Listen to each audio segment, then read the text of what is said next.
what it's like to be posted to a 40K fortress world. I remember the smell of the troop carrier's interior, the recycled air thick with the sweat of 3,000 bodies pressed together in the dark. The metallic tang of fear lingered, a scent no amount of ventilation could scrub away. We had been traveling for weeks, perhaps months.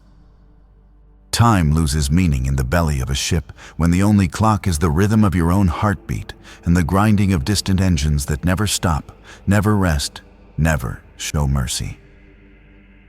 The lumen strips flickered in patterns that suggested malfunction, but were really just the ship's spirit expressing its displeasure at carrying so much human cargo to a destination none of us could pronounce. But all of us understood. A fortress world, the edge, the place where the imperium's light grows thin and the darkness beyond presses close enough to taste. They told us we were fortunate. Commissar Helweg had stood before us in the mustering hall back on our hive world. I can barely remember its name now. Just the gray Prometheum sky and the endless Factorum blocks where I had worked before the tithe came calling. He had spoken of duty and glory, and the Emperor's eternal protection for those who served with valor. His voice had echoed off the corrugated metal walls while servitors with empty eyes processed our identification chips, tattoos burning the mark of our regiment into skin still soft from civilian life. The commissar's uniform was immaculate, his face was hard, and his words were sharp as bayonets. "You are chosen," he had said. And we had believed him because we were young and stupid and still thought words like chosen meant something good. The ship lurched, and somewhere in the pressed mass of bodies, a soldier vomited, adding another layer to the stench that had become our atmosphere. No one complained. Complaint was weakness, and weakness attracted attention. And attention on a troop carrier meant a visit from the ship's discipline officers who maintained order with shock mauls and summary executions. I kept my eyes closed, my laser gun clutched to my chest, the metal cool through my standard issue fatigues that were already stained with sweat and fear and the grime of too many bodies in too small a space. My name was Jarek Tolve, Ahad, private in the 814th Huxian Infantry Regiment, and I was 19 years old. By the time this is over, by the time anyone finds these words, if they ever do, I will have become something else entirely. The descent through atmosphere came without warning, as these things always do in the Imperial Guard. One moment, we were suspended in the relative stability of orbital drift. The next, the entire carrier shuddered and dropped. Gravity reasserted itself with casual violence. Bodies slammed together, armor plating groaned, and the sound of retching multiplied through the compartment like a wave of human misery through the thick skin of the ship. I could hear something else, a distant rumbling that was not engines, not quite. Something that spoke of artillery and explosions and war made manifest. The fortress world was speaking to us even before we set foot on its surface, telling us in the language of violence what awaited below. When the loading ramp finally dropped, the light hit us like a physical blow. After weeks of artificial twilight, the harsh white glare of the fortress world's sun was blinding, painful, purifying in the way that fire cleanses by destroying everything it touches. I stumbled forward with the rest of my squad, boots hitting rockcrete that was scarred with blast burns and pocked with shell impacts. And for the first time, I saw the world that would consume me. The landing field stretched in every direction, a vast plain of gray reinforced stone marked with the symbols of the administratum and the ecclesiarchy in paint that was fading, chipping, failing to maintain its grip on surfaces that had seen too much and endured too long. Beyond the field rose the fortress walls, massive structures of ferrocrete and plasteel that climbed toward the sky like the bastions of ancient cathedrals, bristling with defense batteries and void shield generators, and the countless smaller weapons that gave the walls their killing edge. The smell was different here. Not the recycled air of the ship, but something raw. Promethium exhaust from idling chimeras. The acrid bite of laser gun discharge that seemed to hang permanently in the atmosphere. The underlying scent of decay that came from bodies buried too shallow in soil that refused to properly accept the dead. And underneath it all, almost subliminal, the smell of incense from the shrine bunkers where priests led prayer shifts around the clock, burning sacred oils and reciting litanies that were supposed to strengthen our souls against what waited beyond the walls. I learned later that the fortress world consumed approximately 40,000 soldiers per month in its defense, a number that was both astronomical and completely inadequate to describe the reality of that consumption. Sergeant Kask found us in the chaos of the landing field, his voice cutting through the din of arrival with the practiced authority of a man who had survived 3 tours on the line. He was older than I had expected. Most soldiers on fortress worlds do not live long enough to go gray, and his face was a map of scarred tissue that told stories his mouth would never speak. "Form up, you worthless dregs," he shouted. And we formed up because the alternative was worse. Welcome to the edge, welcome to the wall. You're here because the Imperium needs bodies to throw at the dark, and you are those bodies. Glory, duty, honor, all that shit they told you back home. It is real. It is also completely fucking irrelevant to your survival. Stay low, follow orders, and maybe you will last long enough to matter. We were assigned to the 3rd Defensive Ring, Section Gamma, Subsector 7, coordinates that meant nothing until we saw them. Numbers that transformed into reality as we marched through the fortress complex. The interior of the walls was like walking through the intestines of some vast mechanical beast. Corridors of ferrocrete lit by harsh lumen strips that cast shadows deep enough to hide nightmares. Doorways marked with high Gothic script, warning of ammunition stores and fuel depots and punishment cells. We passed other soldiers, men and women in fatigues that were bleached gray by sun and combat, their eyes tracking us with the empty assessment of veterans measuring fresh meat. No one spoke to us. No one offered advice or comfort or welcome. We were replacements, nothing more, filling slots in the line that had been emptied by shell fire and lost burns, and the 1,000 other ways that soldiers die on fortress worlds. Our barracks was a converted storage bunker 30 meters below ground level, protected by 2 meters of ferrocrete and a blast door that required 4 men to operate. The interior was exactly what I should have expected. Rows of metal cots welded to the floor, each marked with a serial number, each topped with a thin mattress that smelled of industrial solvent and previous occupants. Foot lockers at the end of each cot held the sum total of a soldier's allowed possessions. 1 change of fatigues, basic hygiene supplies, any personal effects that fit in a space 40 centimeters by 20. The walls were bare ferrocrete.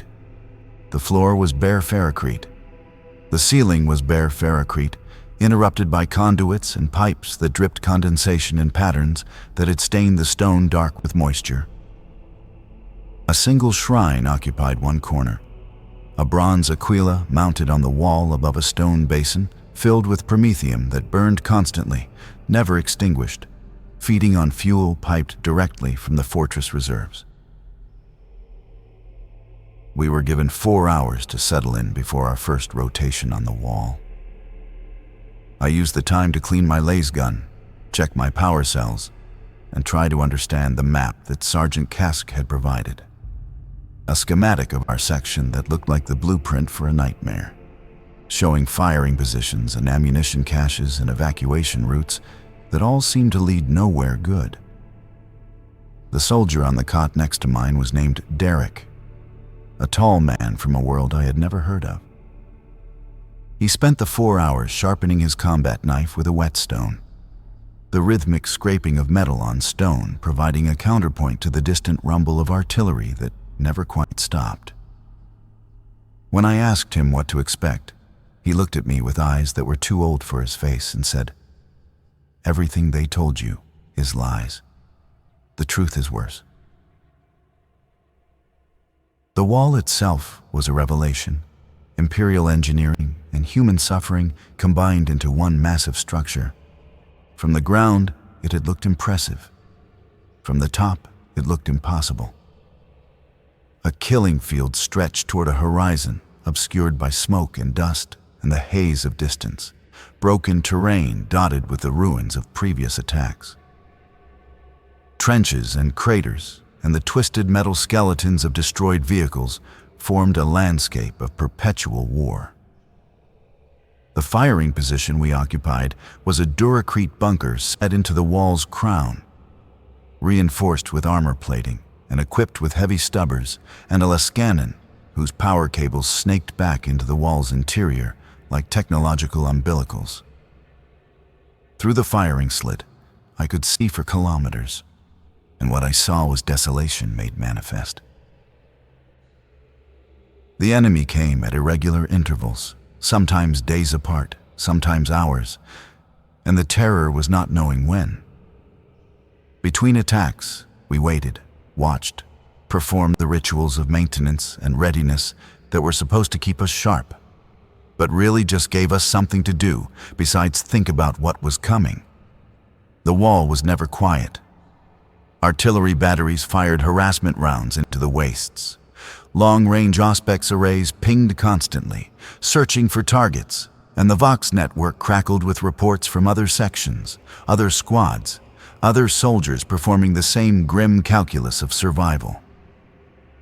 And always, underneath everything, the sound of the fortress itself. Generators humming, servitors shambling through maintenance tunnels, the distant clang of industry as foundries deep in the fortress core manufactured the ammunition we would use to hold the line for another day. My first contact with the enemy came at dawn on my 3rd day on the wall, and I remember it with the crystal clarity that trauma provides. The warning siren started as gray light was touching the eastern horizon, a sound that rose from the fortress's depths and climbed through the air like the wail of a dying beast. "Contact front," someone shouted. "Cask, I think," though in the chaos, every voice sounded the same. And then we were at the firing positions, laser guns braced, eyes straining to pierce the pre-dawn gloom. They came out of the smoke like ghosts, figures moving through the wastes with purpose and discipline, too distant to make out details, but close enough to represent death. The last cannon fired first, a brilliant lance of energy that carved through the darkness and found flesh. And then we were all firing, the harsh crack of laser guns overlapping into a continuous wall of sound. I killed my first enemy soldier that morning. I do not know his name. I do not know what he looked like beyond the shapes visible through my rifle's sight. I do not know if he had family or dreams or anything that made him more than a target. He fell when my last bolt took him in the chest, went down in that sudden, boneless way that marks real death as opposed to injury, and disappeared into the smoke. I felt nothing. That terrified me more than the combat itself, the absence of feeling, the mechanical efficiency with which I had ended a life. But there was no time for reflection because they kept coming. Wave after wave, emerging from the wastes. And we kept firing until the barrels of our laser guns were hot enough to raise blisters if you touched them with bare skin. The attack lasted for 3 hours. When it was over, the ground before our section was carpeted with bodies, dozens of them, maybe hundreds. It was impossible to count through the smoke and distance. Artillery crews would shell the corpses later to prevent disease, and servitor teams would venture out under cover of darkness to reclaim usable equipment. But for now, they just lay there, testament to the fortress world's hunger. We had lost 2 soldiers from our section, a man named Pell, who had taken shrapnel from a mortar round, and a woman named Teska, who had simply stood up at the wrong moment and caught a last bolt through the throat. Their bodies were carried back to the lifts by servitors, tagged, processed, and scheduled for the mass crematorium that operated 24 hours a day beneath the fortress, feeding ashes to the waste recyclers that would transform their physical remains into something useful. Sleep came in brief intervals measured in hours, not nights. Always in the barracks, always interrupted by alarms or training drills, or the simple inability to silence the mind's understanding of where you were and what you were doing.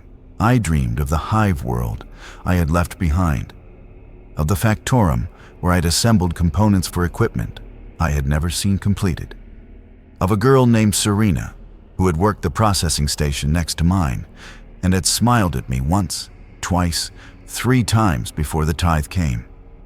Those dreams felt more distant than the stars, separated from reality by a gulf wider than the void itself.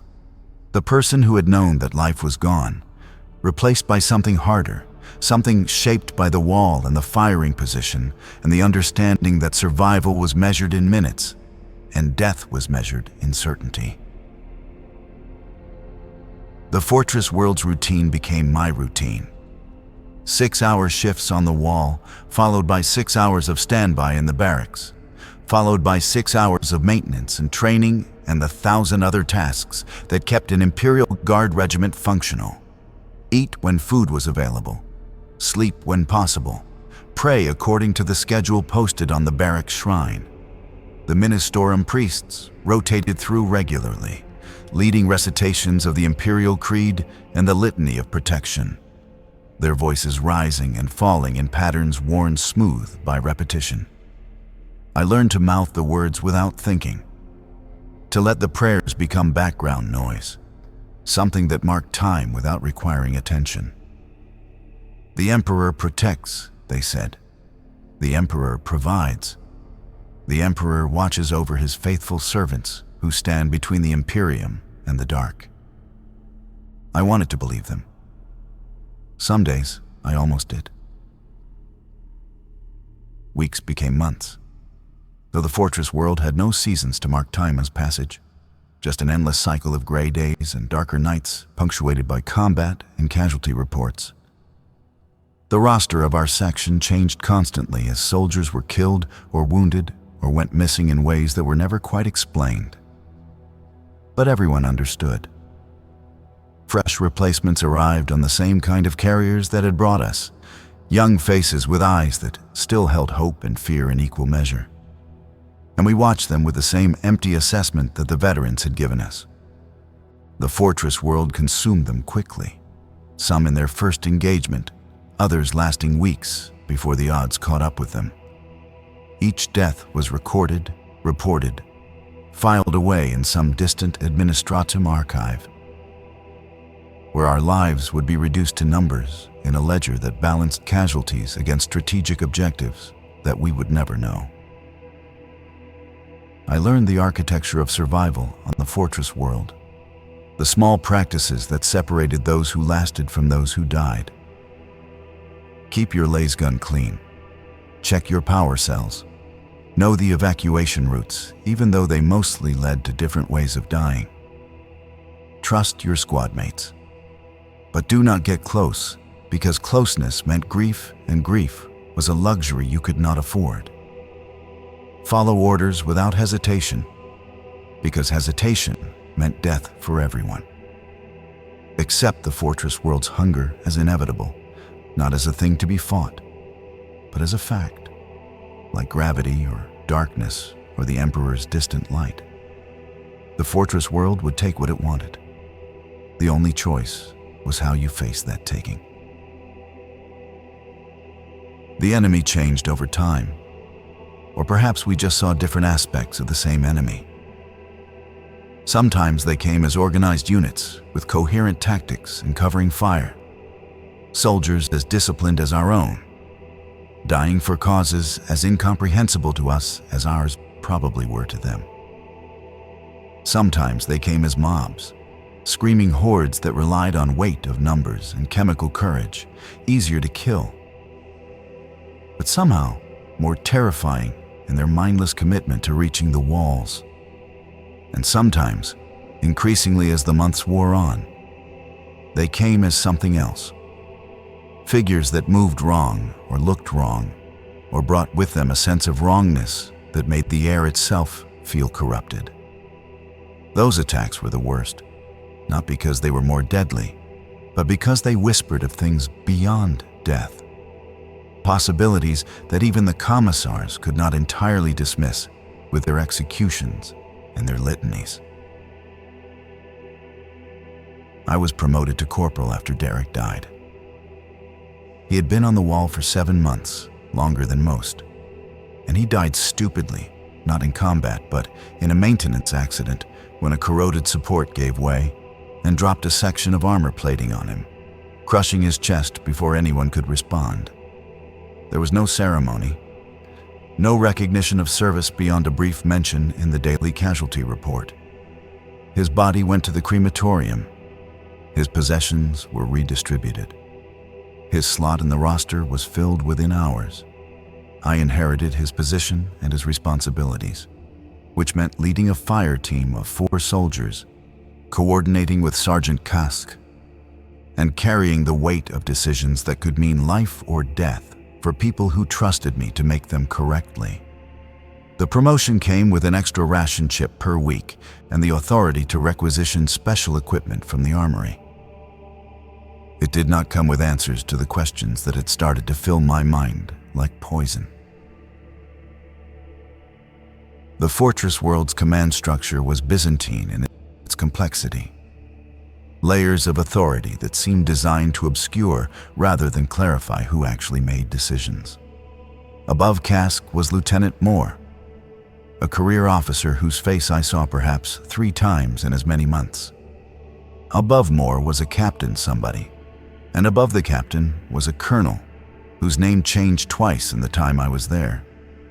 Regimental command operated from deep within the fortress complex, protected by blast doors and security protocols, and the certainty that generals did not stand on walls where last bolts flew.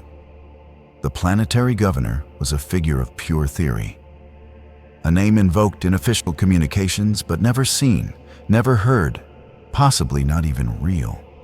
And above all of this, metaphorically and literally, stood the Fortress World's defense coordinator, a Lord General whose strategic genius or incompetence or simple existence was a matter of rumor and speculation rather than confirmed fact. What I learned slowly and painfully was that the truth of the Fortress World had nothing to do with tactics or strategy or any of the things we had been taught in training. The truth was simpler and more terrible. The Fortress World existed not to be held, but to be a buffer that absorbed attacks meant for more valuable systems deeper in the Imperium's heart. We were not winning the war on the Fortress World. We were participating in an equation of attrition where our lives were the currency being spent to purchase time measured in months or years or decades. The enemy could afford losses because the dark could always breed more soldiers, more attackers, more nightmares to throw at the walls. The Imperium could afford losses because humanity bred fast and died faster. And there would always be more worlds to tithe, for more bodies to feed, to more fortress worlds, on more edges of more sectors stretching across the galaxy. We were expendable in the most literal sense, able to be expended, designed for expenditure, existing for no purpose beyond our eventual consumption. The realization came gradually rather than in a single moment of clarity. It was there in the way officers spoke about casualty projections with the same tone they used to discuss ammunition requisitions. It was there in the administratum reports that calculated acceptable loss rates as percentages rather than people. It was there in the medical facilities that focused on keeping soldiers functional rather than healthy, returning the wounded to duty with scars and augmetics and unhealed injuries because healing took time the fortress world would not provide. It was there in the crematorium smoke that rose constantly from the fortress's depths, a pillar of human ash that was visible for kilometers and served as both warning and promise. This is how all things end on the fortress world. Winter came, though on the fortress world that just meant the temperature dropped from unbearable to merely miserable, and the rain fell with increased frequency, turning the wastes into a morass of mud that made attacks more difficult but not impossible. We received new equipment, better armor, updated laser guns, a handful of plasma weapons that required special training to operate without killing the operator. The improvements made no difference to the fundamental equation. Soldiers still died at the same rate, their better-equipped corpses feeding the same crematorium, their names appearing on the same casualty reports that disappeared into the same administratum archives where everything important was recorded and nothing important was remembered. I turned 20 on the fortress world, though I only realized it weeks later when I was reviewing my identification documents for some forgotten administrative purpose. 20 years old. And I felt ancient, not in body, though the fortress world was aging that too, but in spirit, in the part of consciousness that holds hope and dreams and the belief that tomorrow might be better than today. That part of me was dead, had died so gradually that I had not noticed its passing, replaced by something harder and colder and infinitely more suited to survival. I mentioned my birthday to no one. There was nothing to celebrate, and no one who would have cared. The fortress world's true horror was not the combat or the casualties, or even the grinding certainty of eventual death. The true horror was the way it normalized death, made it routine, transformed the most profound human experience into administrative procedure. When Trooper Hesk died, shot through both legs by a heavy stubber during a pre-dawn raid and bled out before the medics could reach him, his death was notable only because he screamed for his mother with his last breath, and some of us were close enough to hear. When Corporal Bennick died, caught by artillery fire that left nothing identifiable enough to cremate, his death was notable only because it created an opening in the duty roster. When Sergeant Kask died, and he did die eventually because everyone dies on fortress worlds, his death was notable only because it meant I was promoted to his position.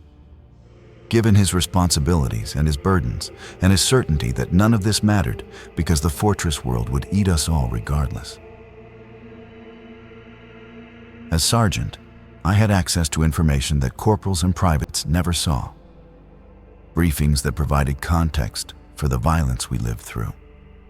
I learned that the fortress world was one of 17 in the sector, all of them locked in similar struggles against similar enemies, all of them consuming soldiers at similar rates. I learned that resupply came every 90 days, weather permitting, and that weather permitting was a euphemism for unless the enemy's fleet presence makes it impossible. I learned that the fortress world had been under siege for 43 years, that its defenders had been replaced approximately 17 times over in that period, and that strategic doctrine suggested it could remain defensible for another 50 years, assuming steady reinforcement.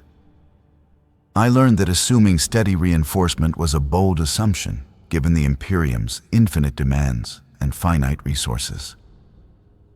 But most importantly, I learned that everything we were doing, the combat, the casualties, the grinding horror of daily survival, was considered within acceptable parameters by the strategic planners who had never set foot on the fortress world. Our losses were acceptable. Our suffering was acceptable. Our transformation from human beings into worn-out parts in an enormous killing machine was acceptable. The fortress world was performing its function exactly as designed. And the fact that this function required our consumption was unfortunate, but necessary, and ultimately irrelevant to anyone who mattered. We were doing our duty. The Emperor protects. The imperium endures. Individual lives, individual deaths, individual anything. All of it disappeared into the vast calculus of galactic warfare, where the only numbers that mattered were measured in billions, and the only time frame that mattered was measured in millennia. The fortress world changed me in ways I'm still discovering, transforming not just behavior, but the fundamental architecture of consciousness. I stopped dreaming. Or rather, the dreams that came were so dark and fragmentary that waking provided no relief from sleeping. I stopped caring about news from elsewhere in the Imperium, stopped tracking victories or defeats or the movements of fleets and forces that operated in a realm of strategy so far above my reality that they might as well have been stories about different species on different worlds in different galaxies. I stopped asking questions that had no useful answers. Why are we here? Who are we fighting? What are we defending? When will this end? The fortress world had no use for such questions. The fortress world had use only for bodies that could point laser guns and pull triggers and absorb enemy fire and die, in ways that accumulated into statistics that someone somewhere might use to justify something. I watched my squad rotate through its roster like water through a sieve. Faces appeared, learned their duties, died or broke or went missing, were replaced by new faces that would follow the same trajectory. I learned to assess new soldiers with the cold efficiency of a butcher evaluating livestock. This one will last a month. This one will break in a week. This one has the dead-eyed stare that marks soldiers who are already gone, just waiting for reality to catch up. I learned to give orders, with the certainty that some of those orders would result in deaths, and to accept that outcome as the necessary price of maintaining the line. I learned to file casualty reports with the same attention to detail I gave to ammunition requisitions, because in the fortress world's bureaucracy, both were equally important and equally meaningless. The enemy's nature became clearer as time passed, though clarity brought no comfort. They were not a unified force, but a roiling chaos of factions that sometimes fought us, sometimes fought each other, and sometimes seemed to fight reality itself. We faced cultists who screamed prayers to absent gods, soldiers who wore uniforms that might have been imperial decades or centuries ago, things that had once been human but had been transformed into something else, through means that the commissars forbade us to speculate about. Behind them all, always implied but never directly referenced, was the fundamental wrongness that gave the fortress world its purpose. The presence beyond the edge that the fortress walls held back, not through strength, but through the simple arithmetic of sacrifice. The fortress world's command gave us a new objective during my 8th month on the wall. Intelligence, such as it was, suggested that a major enemy offensive was being prepared. A push that would attempt to breach the 3rd defensive ring and penetrate into the fortress interior. Our section was tasked with forward reconnaissance, scouting beyond the walls to identify enemy staging areas and troop concentrations. It was a suicide mission dressed up as tactical necessity. And everyone understood this because suicide missions were the fortress world's specialty. I selected 5 soldiers for the patrol, choosing those whose faces had begun to haunt my dreams because they were already dead, just walking around waiting for it, and led them through the postern gate into the wastes at midnight. when darkness might provide cover or might just make our deaths invisible to those who would rather not see. The wastes beyond the walls were worse than I had imagined, and I had spent months imagining them. The ground was treacherous, with craters and trenches and the half-buried detritus of previous battles. Every step a gamble that the earth beneath would hold. The air tasted of chemicals and decay, and the darkness was thick with smoke and the dust of pulverized rockcrete. We moved in single file, weapons ready, every sense straining for threats that could come from any direction. Behind us, the fortress wall rose like a cliff face, its crown marked by lights that guttered and sparked, and ahead the wastes stretched into blackness that seemed absolute. We were 6 men outside the Emperor's light, and the darkness knew it. We found the enemy staging area 3 hours into the patrol, hidden in a ravine that had been carved by some ancient geological process and was now home to tents and equipment and sleeping soldiers. From our position on the ravine's edge, we could see everything: the layout of defenses, the positioning of heavy weapons, the movement of sentries, all the intelligence that command required. I used my Vox bead to transmit the coordinates, whispered into a device that crackled with static and distance, and received confirmation that artillery batteries were being targeted. Our mission was complete. All that remained was the return journey. We did not make it back.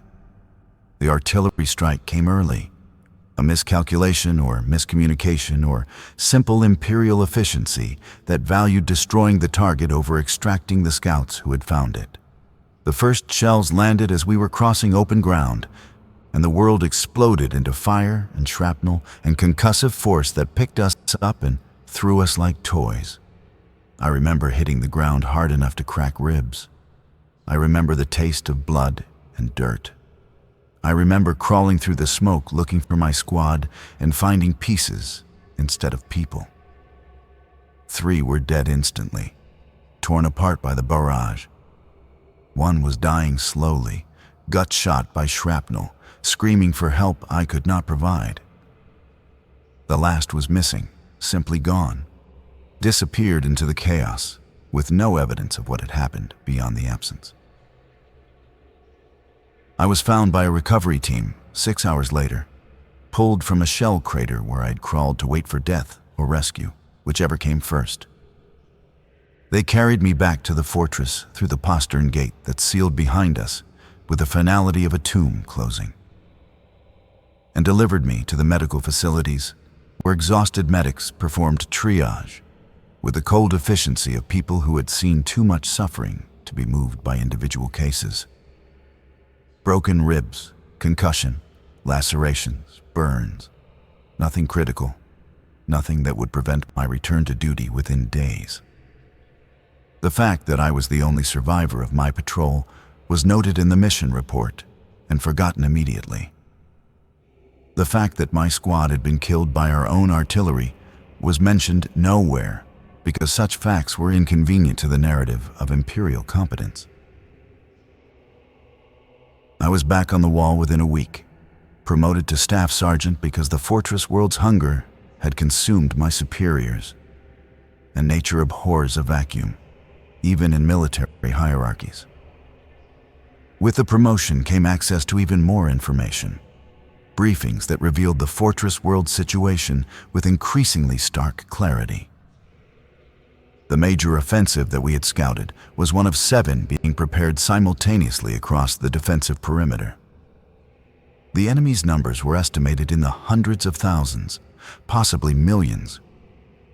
The fortress world's garrison was approximately 90,000 combat-effective soldiers, supported by armor and artillery, and the defense installations built into the walls themselves. The mathematics were simple and brutal.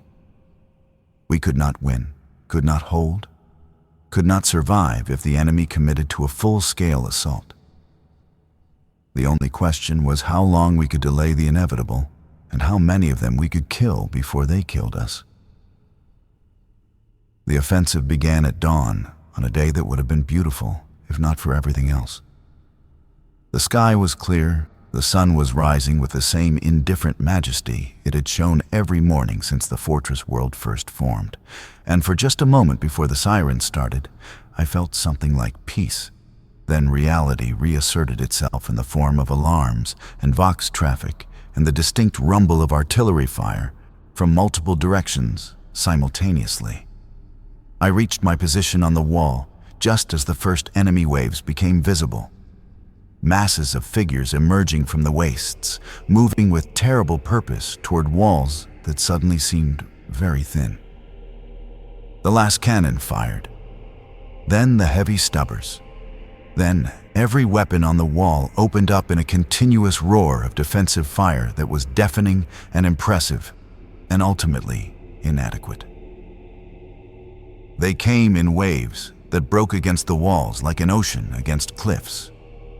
Each wave diminished by our fire, but succeeded by another and another and another. We killed them in numbers that should have mattered, but did not. Las bolts and explosive shells and artillery fire carved holes in their formations that filled immediately with more bodies. The enemy's casualties were obscene, thousands dying in the first hour alone.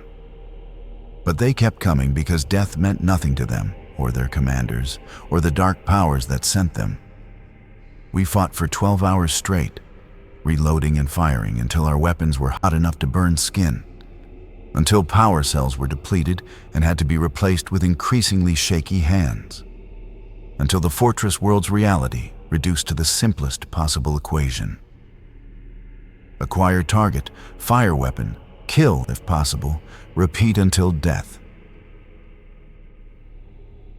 The enemy breached the wall in 3 places that first day, fighting their way through gaps created by concentrated artillery fire and explosive charges that pulverized ferrocrete that had stood for decades. Each breach became a desperate killing ground, where squads fought hand-to-hand with bayonets and combat knives and improvised weapons, where the fortress world's hunger fed on both sides without discrimination. We closed 2 breaches by piling bodies so high that they formed barriers, then holding those barriers against everything the enemy could throw at us. The 3rd breach held for 4 hours before a company of stormtroopers counterattacked from the fortress interior, elite soldiers in better armor with better weapons, buying with their deaths what we could not achieve with ours. Night brought no respite, just a different kind of combat where darkness became a weapon. Both sides used it. The enemy infiltrated through the wastes, setting up firing positions that harassed our defenses, launching small raids designed to probe for weaknesses or simply to wear us down. We responded with searchlights and flares and heavy weapons fire that illuminated sections of the battlefield in harsh white light that revealed horrors we would have preferred not to see. The corpses were piling up, thousands upon thousands of them, creating a landscape of death that extended for hundreds of meters from the wall. And the smell was indescribable, rot and blood, and the sweet, sick stench of bodies decomposing in the heat and chemical taint of weapons fire. The offensive continued for 3 weeks. 3 weeks of constant combat that eroded not just our numbers, but our fundamental capacity for human experience. Sleep became brief periods of unconsciousness stolen between shifts, never deep enough to provide rest, always interrupted by alarms or nightmares or the simple inability to silence consciousness. Food became fuel, tasteless ration blocks that provided calories without satisfaction, eaten mechanically while standing at firing positions because sitting down meant risking the inability to stand up again. Conversation became terse exchanges of necessary information. Ammunition count, casualty status, enemy positions. Nothing personal, nothing that required the energy of human connection. I watched my soldiers become something less than human, or perhaps something more, stripped of everything except the core capacity for violence and survival. They stopped responding to their names, answered only to rank or function. They stopped showing pain when injured, treating wounds with the same detachment they showed cleaning their weapons. They stopped asking questions about the battle's progress or the enemy's numbers, or when relief would come, because those questions had answers that were worse than not knowing. They became extensions of the fortress wall itself, biological components in a defensive system that would keep functioning until physical destruction made further function impossible. The fortress world's command threw everything into the defense. Reserve units pulled from training, support personnel issued combat weapons and sent to the walls. Servitors reprogrammed for combat roles they were never designed for. The crematorium operated beyond capacity, burning bodies around the clock and still falling behind until mass graves had to be dug in the fortress interior and filled with soldiers who deserved better but received only this. The medical facilities overflowed, corridors lined with wounded waiting for treatment that would come too late or not at all. Medics making brutal decisions about who could be saved and who would be given mercy and who would be left to die slowly because there were no resources for anything else. The enemy eventually withdrew, not because we defeated them, but because they had achieved whatever objective they were pursuing, or lost interest, or received new orders, or any of a dozen other possibilities that we would never know. One morning, the assault simply stopped. The wastes emptied of attacking forces, and we were left staring at a battlefield covered in bodies and burned equipment and the shattered hopes of everyone who had thought the fortress world might hold. We had survived, technically, though survival is a strange word to describe the state we were in. The fortress walls still stood, though breached in multiple places. The defensive batteries still fired, though with depleted ammunition. The soldiers still manned their positions, though there were so many fewer of them now. The casualty reports took days to compile. 23,000 dead. 8,000 wounded seriously enough to require evacuation. 4,000 missing, presumed dead. We had lost more than a third of the fortress world's garrison in 3 weeks of fighting. Reinforcements were requested, prioritized, approved through bureaucratic channels that moved with glacial speed, while we held walls with squads that were half strength and tired past the point of functionality. New soldiers would arrive eventually, fresh faces with intact hopes, and the cycle would begin again. The fortress world would consume them as it had consumed us, as it would consume whoever came after them. World without end. Amen. I was promoted to lieutenant in the aftermath, given command of a full platoon because most of the previous officer corps was dead or broken, or had been evacuated for injuries that made them useless to the fortress world's needs. The promotion came with quarters in the officer barracks, a private room barely larger than a storage closet with a real bed and a door that locked and a small desk where I could sit and complete the endless paperwork that warfare generates. It also came with the knowledge that I was now responsible for approximately 100 soldiers, that my decisions would directly affect their survival, and that most of them would die regardless of what I decided because the fortress world demanded sacrifice, and sacrifice required victims. I tried to maintain some semblance of humanity for my soldiers, organizing the platoon to maximize rest periods, ensuring equitable distribution of supplies, enforcing the small disciplines of military life that provided structure when everything else was chaos. I learned their names, all of them, and tried to use those names instead of just rank and serial number. I wrote letters of condolence to the families of soldiers who died under my command, knowing the letters would take months to reach their destinations and might not reach them at all.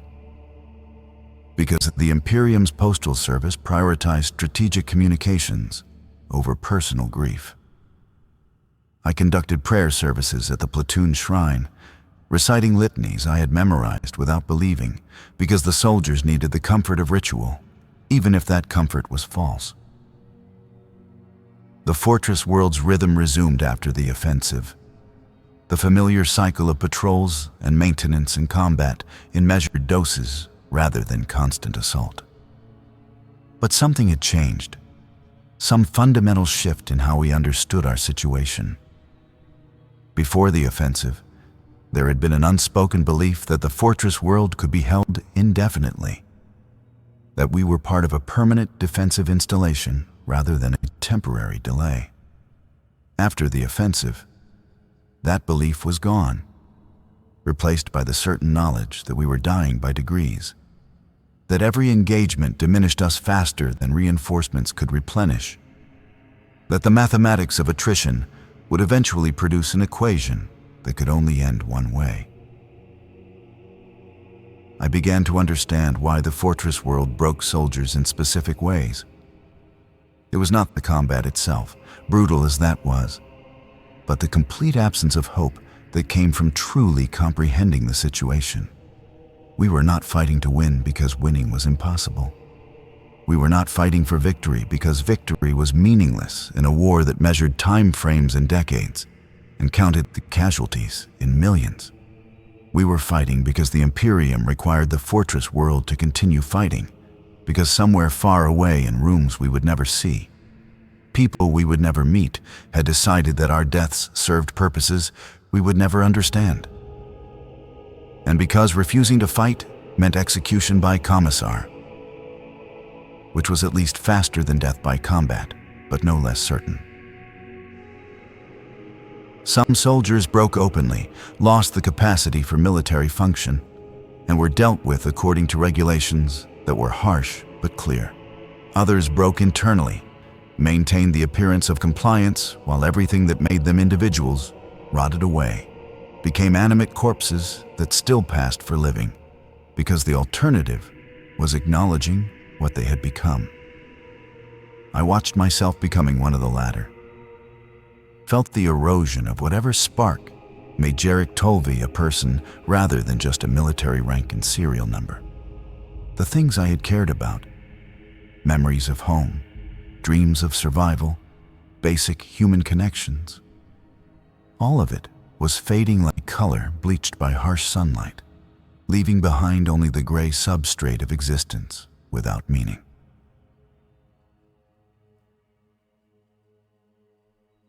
The fortress world celebrated the Emperor's Day with formal ceremonies that seemed obscene given our circumstances. Officers in their best uniforms, priests in ceremonial vestments, soldiers formed into parade units that marched through the fortress interior while recorded hymns played from crackling voxcasters. The planetary governor's representative, a pale bureaucrat who had never seen the walls, read a proclamation praising our devotion and sacrifice. Words carefully chosen to acknowledge our suffering, while categorizing it as glorious and necessary and ultimately meaningless beyond its contribution to the imperium's eternal glory. We stood at attention through the ceremony, thousands of us, and not one face showed anything except empty endurance. After the ceremony, I returned to my quarters and tried to remember the person I'd been before the fortress world. The memories were there, but distant, like stories someone had told me about a stranger.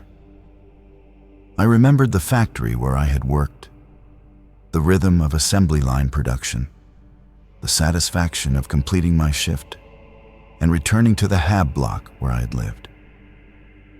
I remembered Serena, though I could not quite recall her face anymore.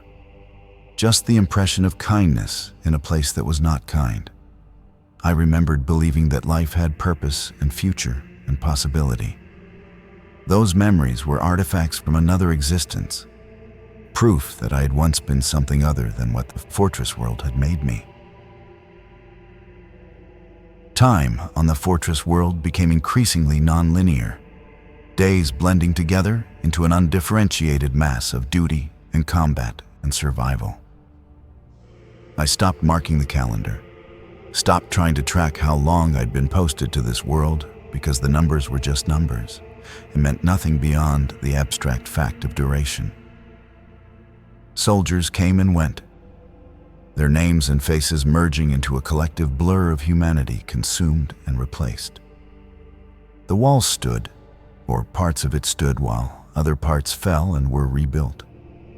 And we defended it because that is what we were ordered to do, and because there was nothing else.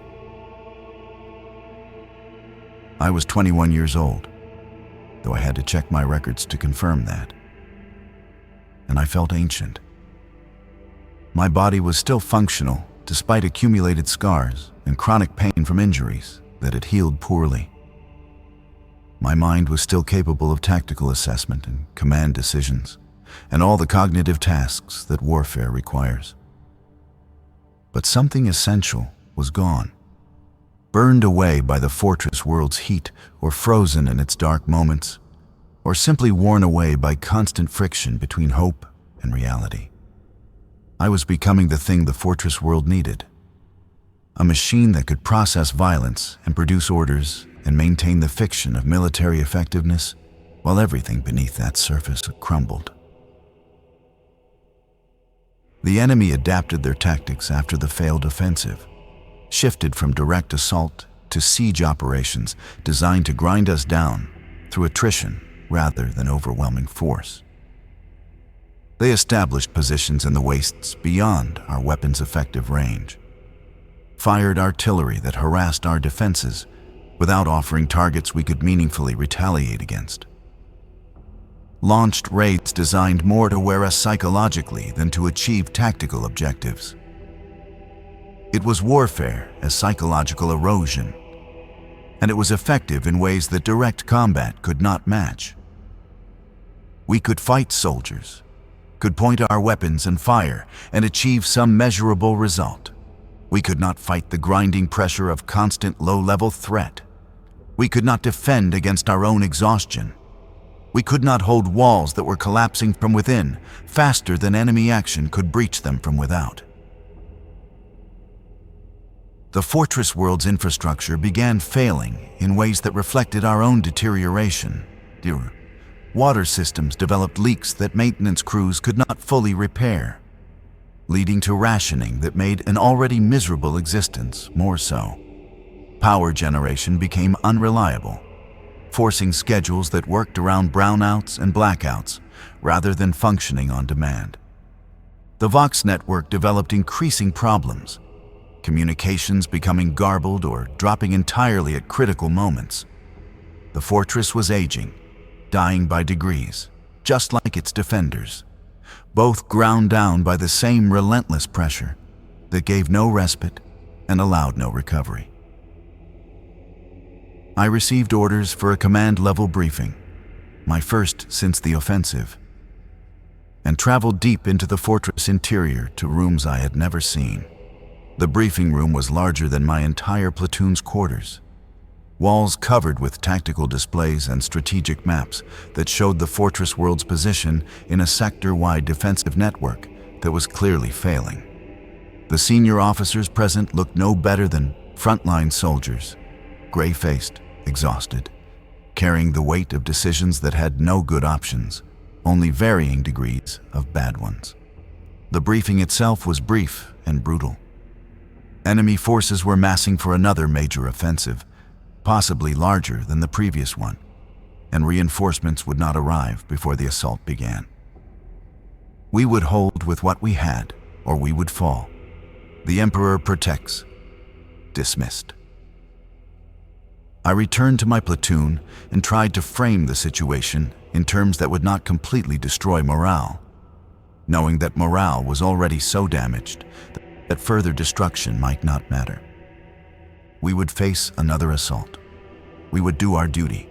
We would trust in the Emperor and our training and the strength of the walls. Every word felt hollow, meaningless sounds that pretended structure existed where there was only chaos. But the words were necessary because the alternative was silence. And silence would have been an admission that we all understood this was the end, or at least the beginning of the end.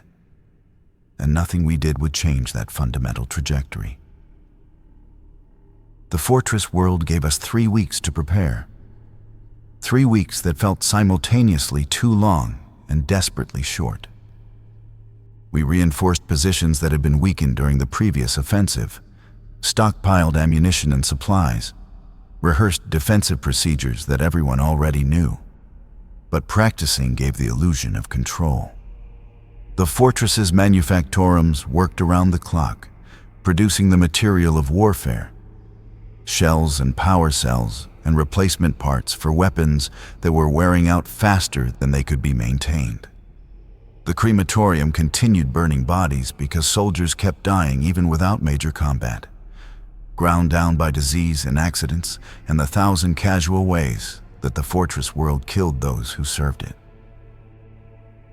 I wrote a letter during those 3 weeks, addressed to no one because I had no one to address it to. Just words on paper that documented what I had experienced and seen and become. Not a report, those were filed regularly according to regulations, but a confession, an attempt to translate the fortress world's reality into language that might make sense to someone who had never experienced it.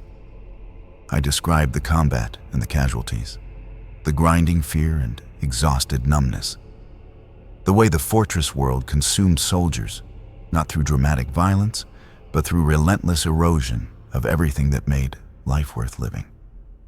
I described my own transformation, the death of the person I had been, and the emergence of something else, something harder and colder and infinitely less human.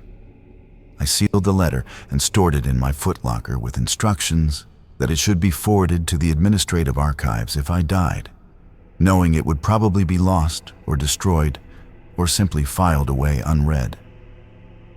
But needing to create it anyway, because creating it was the last act of defiance I could manage. The second major offensive began exactly when intelligence predicted it would, which should have been comforting, but somehow made it worse. The enemy's attack was better coordinated than before, hitting multiple sections simultaneously with forces that seemed endless. The first hour went badly. The second hour went worse. And by the third hour, sections of the wall were in danger of being completely overrun. I fought alongside my platoon, abandoned the pretense of command in favor of simple presence in the firing line, because officers who stayed in bunkers while their soldiers died were worse than useless. We held our section through some combination of tactics and luck and sheer bloody-minded refusal to yield. But I could see other sections failing. I could hear the Vox traffic reporting breaches and casualties and desperate requests for reinforcements that could not be provided.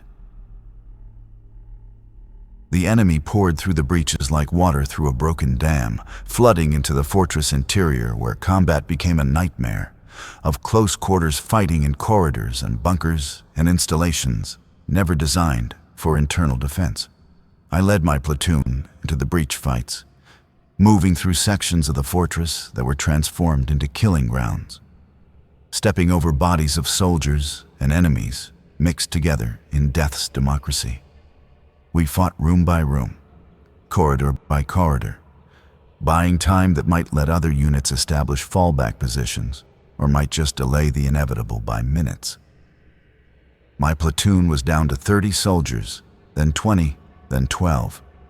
The fortress world consuming them with accelerating hunger as the battle intensified. I do not remember getting wounded, just the sudden awareness that I was on the ground and could not stand, that something was wrong with my leg in ways that my numbed brain could not quite process. Blood was spreading across the ferrocrete in patterns that seemed important, and sound had gone strange and distant, and someone was screaming, but I could not tell if it was me or someone else. Hands grabbed me, dragged me backward through corridors that had filled with smoke, and I caught fragmentary images of ongoing combat. Soldiers firing point blank into enemy soldiers, Both sides reduced to pure animal violence, without strategy or tactics beyond kill or be killed. The medical facility was chaos. Every bed filled, wounded stacked in corridors waiting for treatment that many would not receive. A medic examined my leg with hands that were shaking from exhaustion. He gave me an injector of painkillers that dulled the worst of the agony, but left enough for me to understand how badly damaged I was. Shrapnel had torn through muscle and possibly bone, and field surgery under these conditions meant amputation followed by basic augmetic replacement or slow death from an infection. I chose amputation because the alternative was unthinkable. And I chose it knowing that augmetics made you too valuable to waste. That recovered soldiers were returned to duty because the fortress world needed bodies more than it cared about those bodies' integrity. The surgery happened in a room that was operating theater and abattoir combined. Medics working with assembly line efficiency on soldiers whose bodies were raw materials to be processed. I remember the bite of the surgical saw, the distinct smell of cauterization, the distant understanding that the leg they were cutting off had carried me through thousands of kilometers of patrol and combat and was now just waste to be disposed of. I remember looking at other soldiers waiting for similar procedures and seeing in their faces the same empty acceptance, the same understanding that this was just another form of the fortress world's consumption, not death, but transformation into something less than what we had been. Recovery was measured in days because the fortress world could not afford longer. And recovery meant learning to walk on an augmetic that connected to nerve clusters with crude efficiency and sent signals that were close enough to normal sensation for military purposes. The augmetic was imperial standard issue. Ferric alloy and synthetic muscle wrapped in plastile housing that would never quite feel like real flesh, but would function adequately for decades if properly maintained. I learned to walk again, to run, to brace against weapons recoil, all the physical tasks that military service required. What I could not learn was how to ignore what the augmetic represented. Permanent physical proof that the fortress world had claimed parts of me. That I would carry its mark, even if I somehow survived to leave. I returned to duty before the battle was fully resolved, because the fortress world's needs overrode medical recommendations and common sense. My platoon was down to 7 soldiers, remnants of a unit that had started at 100. And those 7 looked at me with eyes that reflected the same knowledge I felt. We were all corpses, just waiting for the killing blow. The only question was when and how. We returned to our section of the wall, found it scorched and pocked with weapons impacts, but still standing, and resumed our positions, because that is what soldiers do. The second offensive eventually broke, same as the first. Enemy forces withdrawing after achieving whatever purposes they served. The casualty reports were even worse this time. 34,000 dead, 11,000 wounded, 6,000 missing.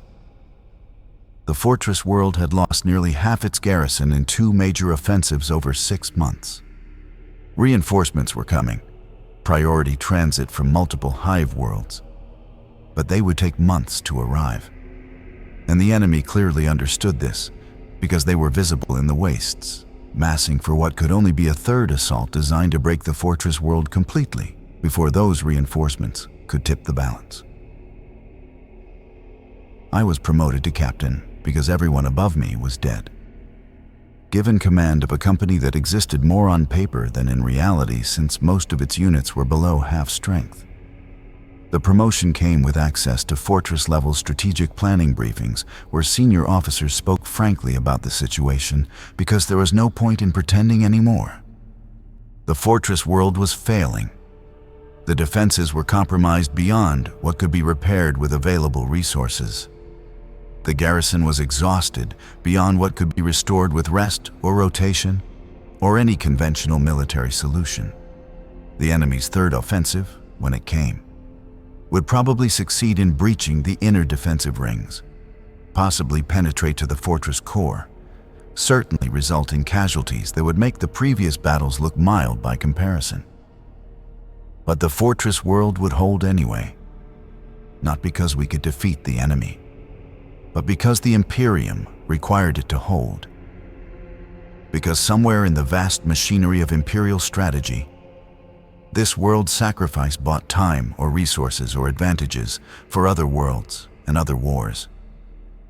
We would fight until we could not fight, hold until we could not hold, die in numbers that would be recorded as statistics in reports that no one important would ever read. The fortress world would consume us completely, grind us down to ash and memory and bureaucratic notation. And then it would consume the next garrison and the next and the next. World without end. Emperor eternal. Amen. I stand on the wall now, looking out at wastes that are thick with enemies preparing for another assault. And I understand with perfect clarity what I have become. Not a soldier. Soldiers fight with hope of victory, or at least survival.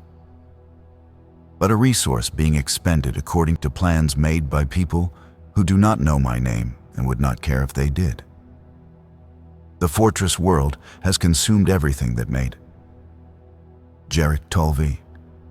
Left behind only Captain Tolve, Company Commander, Service Number 814 HU 73291. A military rank and identification number that will appear on casualty reports alongside thousands of others when this final battle concludes. The augmetic leg aches in ways that real flesh never did. Phantom pain that might be nerve damage, or might just be memory of what was lost. My laser gun is clean and functional. Power cells are charged. Combat knife is sharp. All the physical tools of warfare maintained with the discipline that becomes automatic after enough repetition. My soldiers are ready as anyone can be ready for what is coming, positioned at their firing points, weapons loaded, prayers recited, last letters written and stored in footlockers that will probably be destroyed when the fortress falls. We are prepared to do our duty one final time. The sirens are starting now, rising from the fortress depths with their familiar wail. And I can see movement in the wastes as the enemy begins their advance.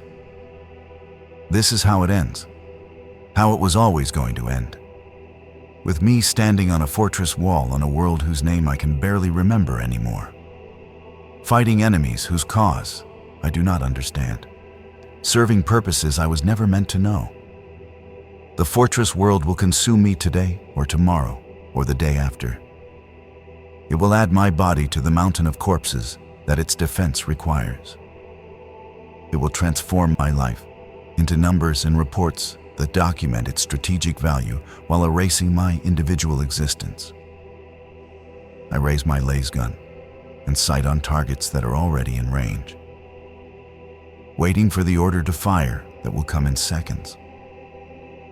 And I feel nothing, not fear, not anger, not even the grim satisfaction of defiance, just empty acceptance of the fortress world's hunger and my place in feeding it. The Emperor protects, they say. And maybe that is true in some abstract theological sense. But here on the wall, the only protection is the strength of your own arms and the accuracy of your weapon and the willingness to die doing your duty. Because the alternative is dying as a coward, and the difference matters even if no one remembers. The order comes, I fire. The fortress world continues its endless consumption. This is what happens when you are posted to the edge. You learn that duty and despair are the same thing. That survival is just a slower form of dying. That the Imperium's glory is built on graves so numerous that they form continents.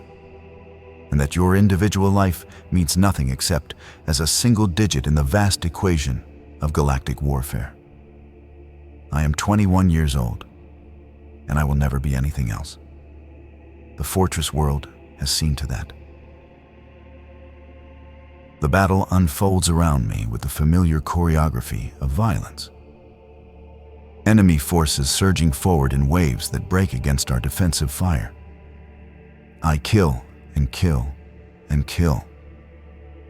Each trigger pull another death added to the uncountable total. Each enemy soldier falling just another body to join the millions who have died on this world over decades of siege. My company holds its position through the first hour, then the second, diminishing with each passing minute as casualties mount. Soldiers fall around me, some screaming, some silent, all becoming equally dead. And I step over their bodies to maintain the firing line, because that is what the fortress world demands, and what I exist to provide.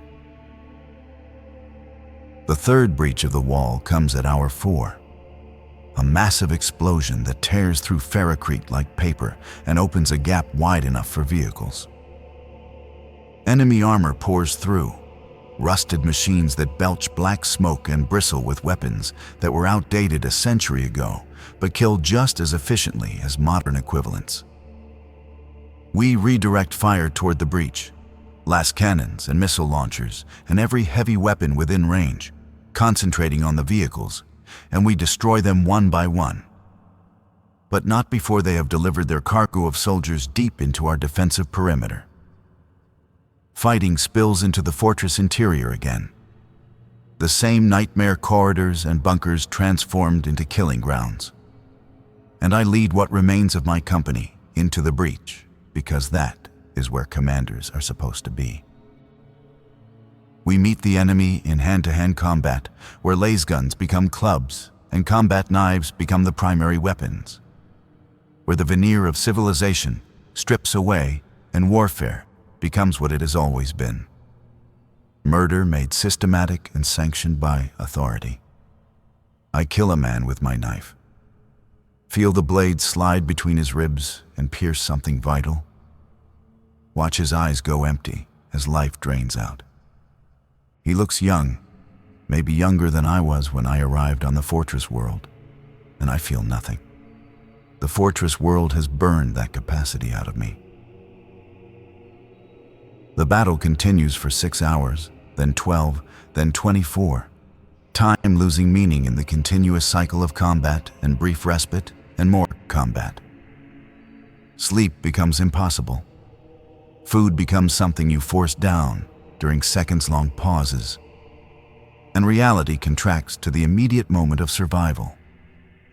My company is gone, reduced to scattered individuals fighting in isolation because unit cohesion has broken down completely. I find myself alone in a corridor filled with bodies, stepping over corpses that might be friendly or might be enemy because in death they all look the same. Broken meat that was once human, now just obstacles to navigate around. I encounter other soldiers, form ad hoc squads that last minutes before casualties or chaos separates us again.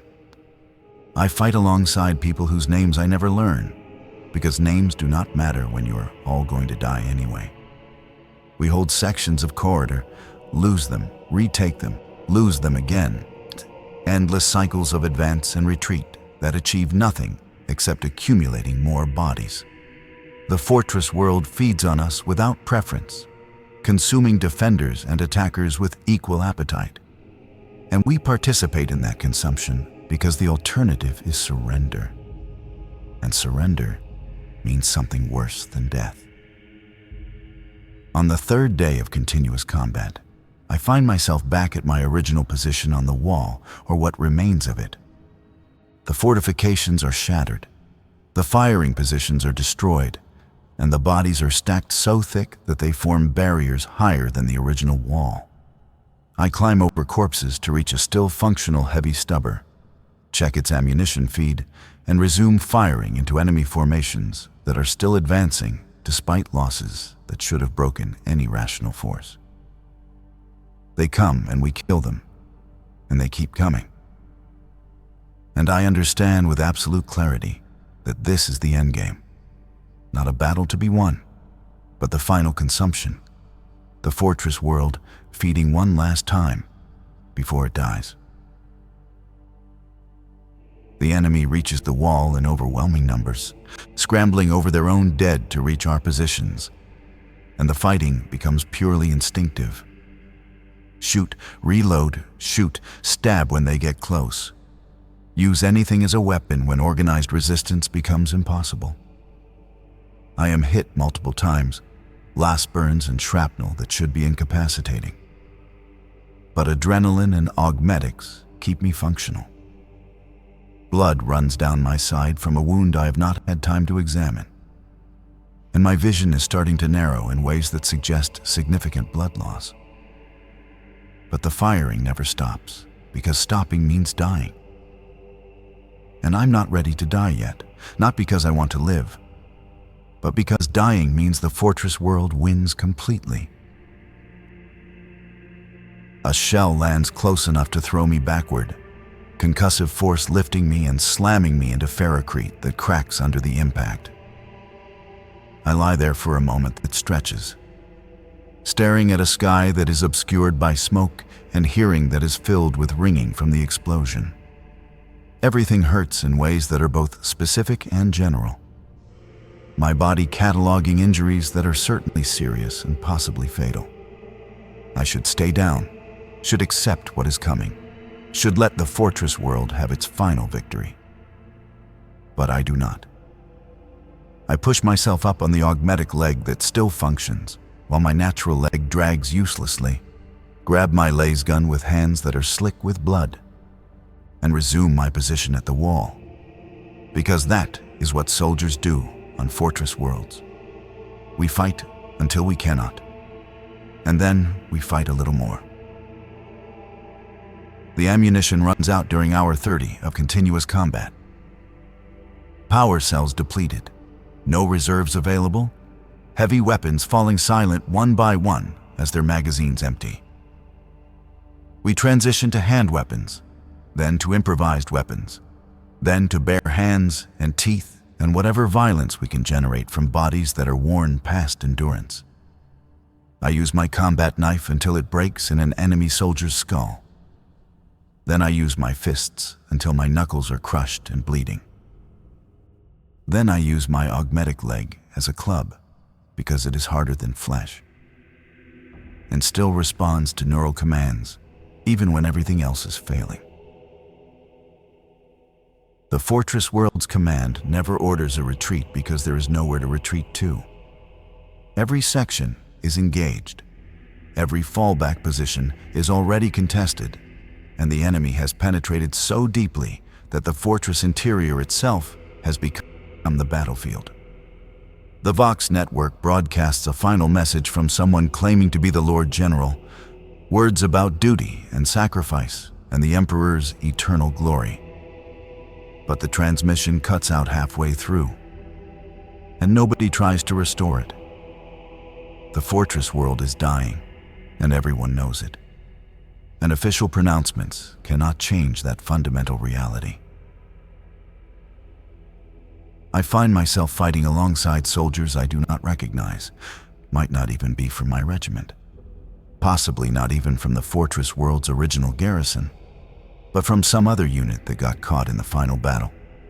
We form a desperate circle in a courtyard that was once a mustering ground, backs together, facing outward as enemy forces close from all directions. Nobody speaks because there is nothing to say. No orders to give or follow, no tactics that can change the mathematics of our situation. We just fight until we cannot, each of us buying seconds or minutes with our lives.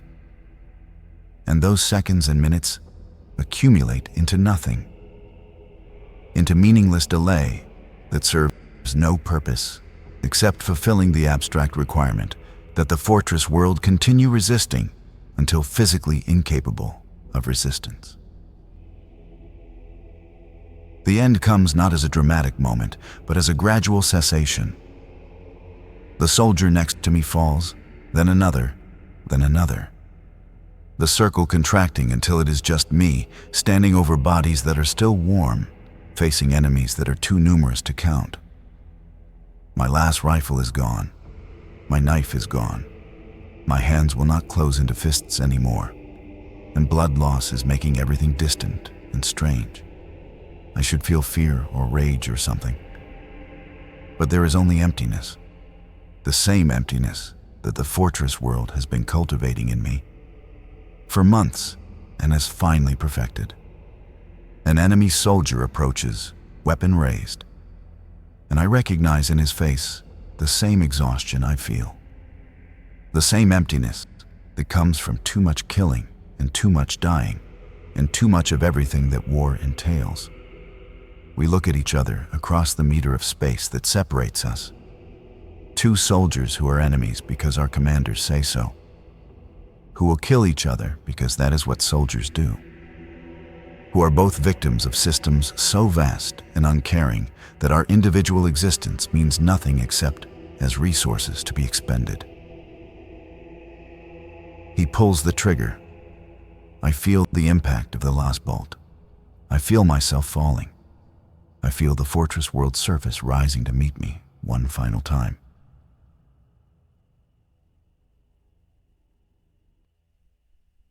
I lie on ground that is soaked with blood and other fluids, staring at a sky that is obscured by smoke from 1,000 fires.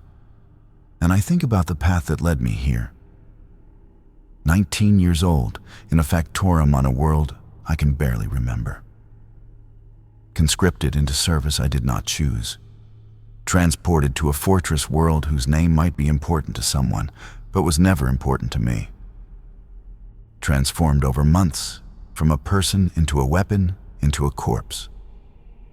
This is what the imperium does. It grinds people down into components that it uses until they break, then replaces them with fresh components and continues grinding. The fortress world is just one grinding mechanism among billions, and I am just one component among trillions. And my death here changes nothing, because change was never the point.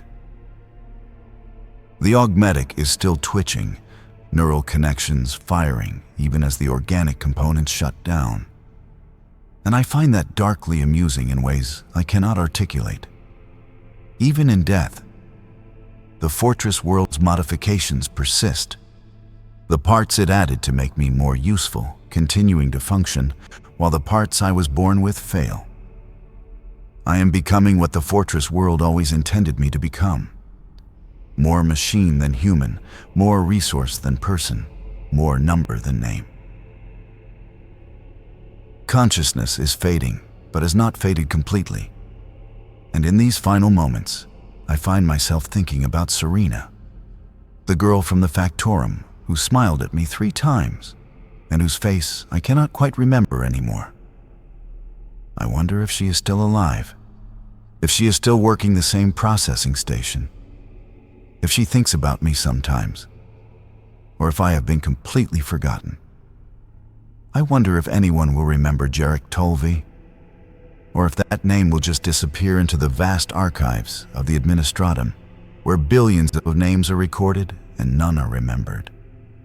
I wonder if the fortress world will continue fighting after I am dead, or if this is finally the end, or if endings even matter when the system that creates fortress worlds continues to function regardless of any individual fortress world's fate.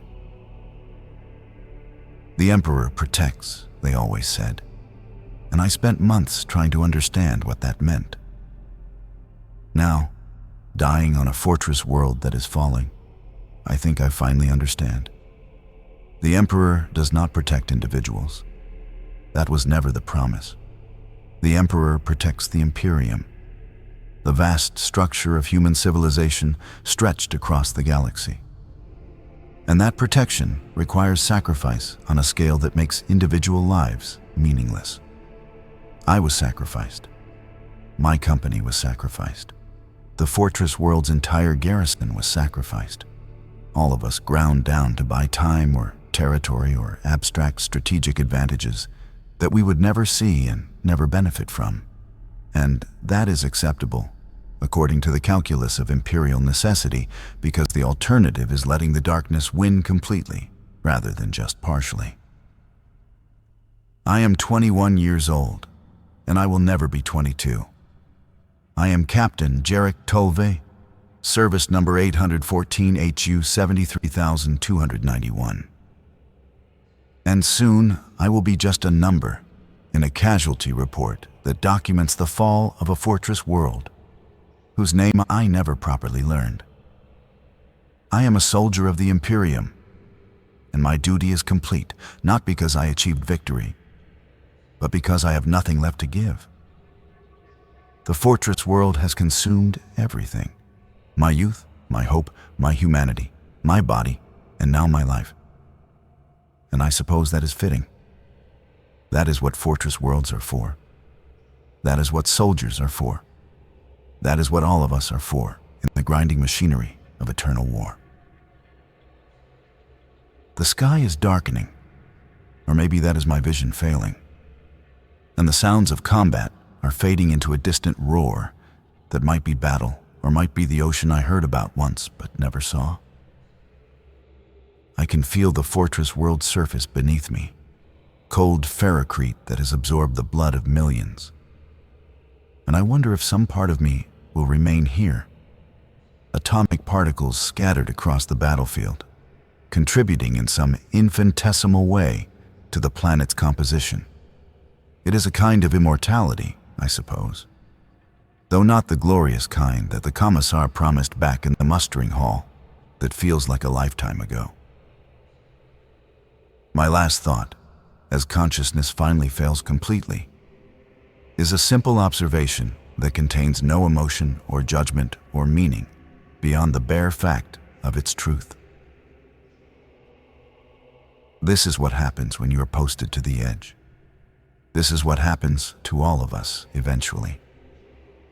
The fortress world feeds, and we are fed to it. And the feeding continues until there is nothing left to feed. World without end. Emperor eternal. Amen. And then nothing. Just darkness and silence, and the end of a story that nobody will remember, and that makes no difference except as one more number in the vast accounting of imperial warfare. The fortress world claimed me completely, as it claimed everyone else, as it will claim everyone who comes after. That is its nature. That is its purpose. That is what we were always meant for, even if we did not understand it until the moment of our consumption. The Emperor protects the Imperium, but the Imperium, in its infinite need and infinite hunger, protects no one, least of all those who serve it on the edge.